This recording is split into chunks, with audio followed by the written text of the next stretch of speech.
Moses is seen questioning his own ability to be a voice for the Lord. Oh, my apologies. Let me give you some context. We see Moses standing before the burning bush. He's barefoot because he is on holy ground, because God is present, inviting him to be an instrument to be used by the Lord to deliver God's people out of enslavement in Egypt. But like I said, Moses is reluctant to be a voice for God. Hi, my name is Amanda Barb. Thank you for coming to my channel. I am humbled to have you here with me today. I discuss things on faith and mental health through a biblical perspective, and every now and then I throw in a little Bible study because we can learn a lot about our own personal healing as we study the Word of God and see what God is telling us.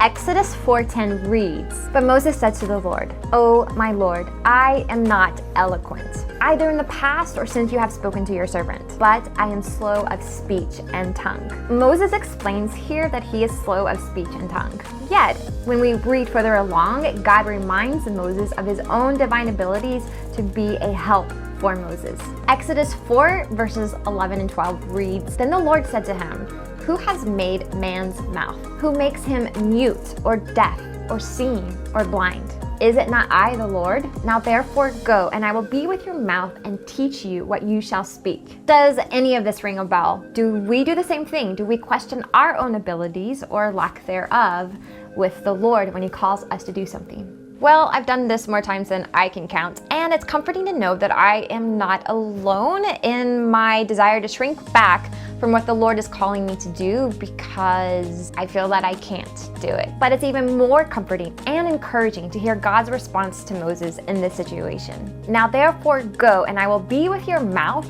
and teach you what you shall speak." It has been my experience that God will put before us tasks that will pull us out of our comfort zone and place us in a position where we must depend on the Lord to be able to follow through with what that task is. And growth comes as a result. Growth in our confidence with our God-given abilities, and growth in our relationship with him, because we learned how to lean into him and depend on him as we obey him. And concerning Moses, there's so much more going on in his heart that would cause him to have fear to hold him back from wanting to do what God is calling him to do. And pointing to a lack of speaking skills could be his excuse that's layered upon his fears.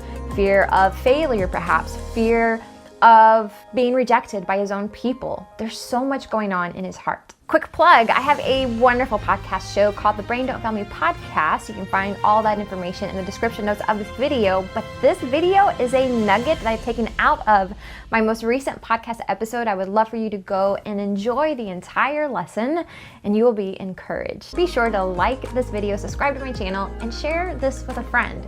I give you permission to do so. Perhaps our questioning of our own abilities before God has a deeper root of fear within us that we need to sit still and search out. Perhaps we are lacking in our own abilities and there is a fear in that, but could there be another fear that's being tugged on in our hearts in the wake of God calling us to do something a little bit more challenging for us?